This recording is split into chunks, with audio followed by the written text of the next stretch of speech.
Hey guys, Stockholm channel में आपका स्वागत है। दोस्तों, जानकार बनिए, जागरूक रहिए और यही एक सफल निवेशक की पहचान है।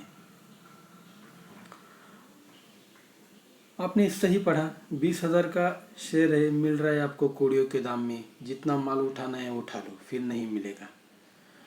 दोस्तों, अगर हम शॉपिंग करने जाते हैं तो हमको जो ब्रांडेड काफ़ी सारे ब्रांडेड प्रोडक्ट यूज़ करते हैं तो उसकी प्राइस हमेशा हाई रहती है। क्यों रहती है? क्योंकि वो हाँ ब्रांडेड प्रोडक्ट्स रहते हैं, उनके जो क्वालिटीज़ रहती है वो अच्छी रहती है, उनका यूज़ हमें करने पर अच्छी फीलिंग आती है। तो जो रेगुलर जो प्राइस में हमें कोई भी प्रोडक्ट्स मिलता है उससे क्वालिटी ब्रांडेड प्रोडक्ट्स की अच्छी रहती है। तो ऐसे ही हम अगर कुछ ब्रांडेड स्टॉक के अगर ब्रांडेड स्टॉक देखेंगे तो अच्छी कंपनीज देखेंगे, उनकी शेयर प्राइस भी हमेशा हाई रहेगी। अगर हाई शेयर प्राइस आपको कम डिस्काउंटेड प्राइस में मिलेगी तो आप क्या करेंगे? आप बहुत सारा माल खरीदेंगे। जैसे कि आप स्टोर में जाते हैं शॉपिंग करने, अगर आपको वहाँ पे अगर फ्लैट 50% ऑफ मिलता है तो आप बहुत सारा खरीद लेते हो। 5-6 साल की शॉपिंग एक ही बार में कर लेते हो। तो वैसे ही आज मैं आपको ऐसे ही शेयर के बारे में बताऊंगा जिसका ओरिजिनल प्राइस है 20,000 और वो आपको काफ़ी हेवीली डिस्काउंट प्राइस में मिल रहा है। तो इसमें मैं आपको बताऊंगा कंपनी का नाम, कंपनी का ओवरव्यू, और जो 20,000 जो प्राइस है शेयर की ओरिजिनल प्राइस, वो इतनी ज़्यादा क्यों है, क्यों इतना शेयर महंगा है, क्या कंपनी करती है, इसके बारे में बताऊंगा। तो इस वीडियो को एंड तक ज़रूर देखिएगा दोस्तों, क्योंकि ये वीडियो काफ़ी इंटरेस्टिंग होने वाला है। तो चलिए स्टार्ट करते हैं। तो जैसे कि आप नॉर्मल स्क्रीन पर रहे, शेयर का नाम है महाराष्ट्र स्कूटर्स। ये कंपनी बजाज ग्रुप ओन करता है और इस कंपनी का बिजनेस है, इन्वेस्टमेंट कंपनी है। और इसका जो कोर बिजनेस है वो manufacturing die, jigs and fixture and die casting components. तो चलिए कंपनी की जो बैलेंस शीट वगैरह है वो देखते हैं। यहाँ पर आप देखेंगे कि कंपनी का मार्केट कैप है 4,293 करोड़। करंट प्राइस चल रहा है 3,700 और इसने हाई प्राइस जो 52 वीक है वो 5,000 का है। स्टॉक पी 30 का है और कंपनी डिविडेंड भी देती है। बुक वैल्यू कंपनी का जो जैसा कि मैंने आपको बताया 19,996, जो कि ऑलमोस्ट 20,000 है कंपनी का बुक वैल्यू। और ये ROE थोड़ा कम है, बट इट डजेंट मैटर, क्योंकि कंपनी के अगर फंडामेंटल्स अच्छे हैं तो ये चीज़ें मैटर नहीं करती। आगे हम देखेंगे कंपनी के नेक्स्ट पॉइंट्स। इस कंपनी ऑलमोस्ट डेट फ्री है। Then stock trading at 0.19 times its book value, काफ़ी मतलब अच्छा है शेयर, ज़्यादा ओवर वैल्यू नहीं है। कंपनी ने 5 साल में 62.38 CAGR से प्रॉफिट अचीव किया है। प्रॉफिट ग्रोथ है कंपनी का। और जो नेक्स्ट पॉइंट है ये काफ़ी बेहतरीन पॉइंट है, जो मार्केट वैल्यू ऑफ इन्वेस्टमेंट है कंपनी का, जो 17,169.84 करोड़ है, more than market cap of company. मतलब जो कंपनी ने इन्वेस्ट किया है, जैसे कि आपने ऊपर देखा होगा कि कंपनी इन्वेस्ट भी करती है, तो कंपनी ने जो इन्वेस्टमेंट किया है उसकी जो मार्केट वैल्यूएशन है इन्वेस्टमेंट की कंपनी की, वो कंपनी के मार्केट कैप से ज़्यादा है। तो ये काफ़ी पॉजिटिव पॉइंट है कंपनी का। कंपनी डिविडेंड भी देती है।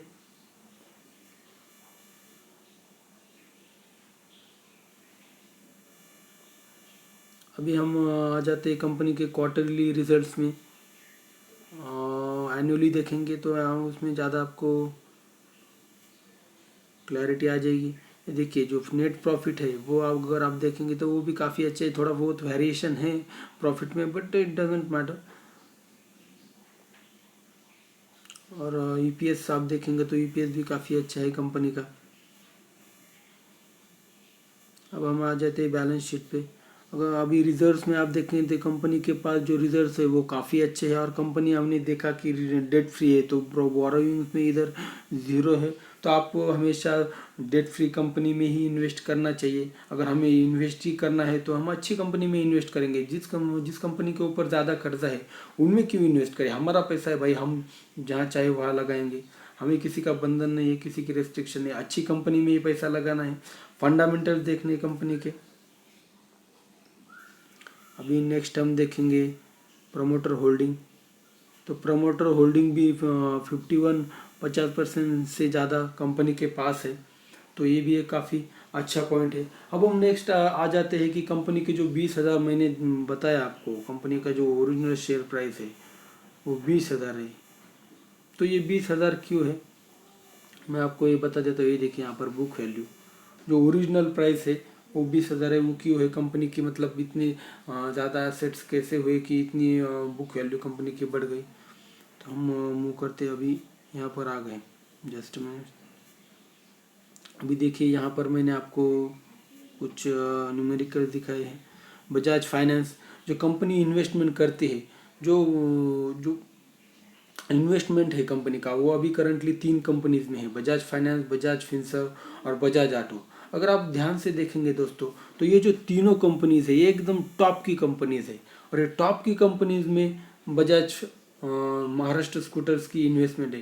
हालांकि वो भी एक बजाज ग्रुप की ही कंपनी है, बट उसकी इन्वेस्टमेंट जो है वो almost 8% of investment in the leading Bajaj group of companies. मतलब महाराष्ट्र स्कूटर की ये जो लीडिंग बजाज की कंपनीज है उसमें 8% की इन्वेस्टमेंट है। आप इमेजिन कर सकते हो दोस्तों, अभी जो ये कंपनीज है, बजाज ऑटो है, बजाज फाइनेंस है, बजाज फिनसर है, ये टॉप की कंपनीज है। और इनका मार्केट कैप अगर आप देखेंगे तो लाखों में है इसका मार्केट कैप। और इसमें अगर 8% की जो हिस्सेदारी है बजाज महाराष्ट्र स्कूटर्स की, this is not a small thing. तो मैं आपको दिखाता हूँ एक एक करके। अभी हम पहले देखेंगे बजाज फाइनेंस 3.13।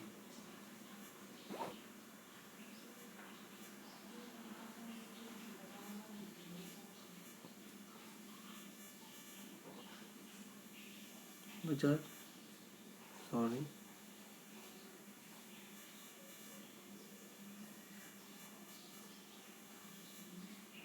ओके, यहाँ पर अभी हम नीचे आ जाएंगे प्रमोटर में। अभी प्रोमोटर्स में यहाँ पर प्लस मार्क है, तो प्लस में हम देखेंगे प्रोमोटर कौन कौन से है। और इसमें अभी देखिए,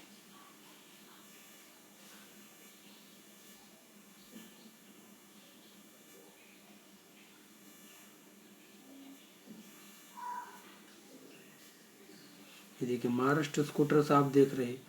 तो महाराष्ट्र स्कूटर्स का प्रोमोटर में holding, promoter as a promoter उसकी होल्डिंग 3.13% है बजाज फाइनेंस में। ओके, अभी नेक्स्ट हम देखते हैं बजाज फिनसर्व में।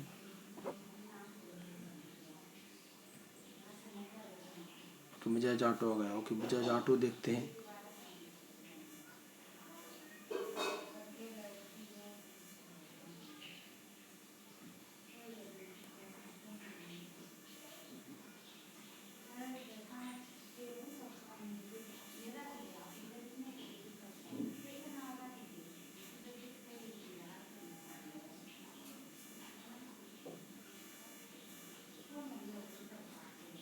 बजाज ऑटो में देखिए यहाँ पर प्रोमोटर से महाराष्ट्र स्कूटर एंड 2.41 की होल्डिंग। ओके, अभी नेक्स्ट देखेंगे बजाज फिनसर्व।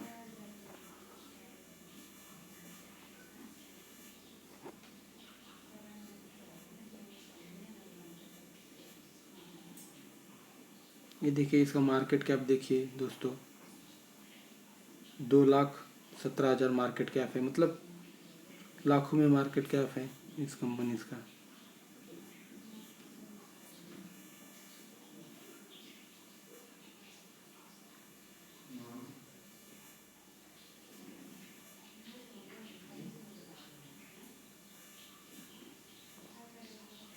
देखिए यहाँ पर महाराष्ट्र स्कूटर्स लिमिटेड, और यहाँ पर 2.34%।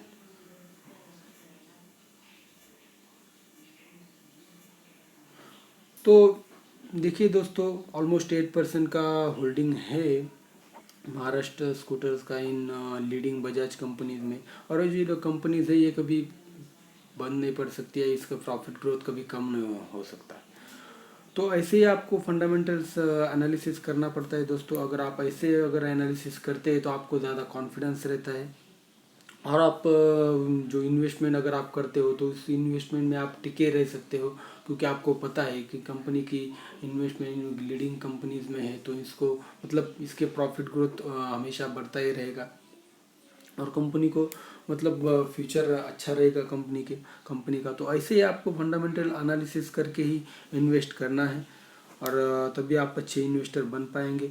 और और अगर आपको ये वीडियो पसंद आए तो दोस्तों please like share and subscribe to the channel, और कमेंट में कमेंट कीजिएगा अगर आपको पसंद आए तो मैं आपको नेक्स्ट ऐसे ही वीडियोस बनाऊंगा। अगर आप कमेंट करते हो तो मुझे एक मोटिवेशन मिलता है, और फिर मैं अच्छे से आपको ऐसे ही वीडियोस नेक्स्ट इन फ्यूचर और भी बनाऊंगा।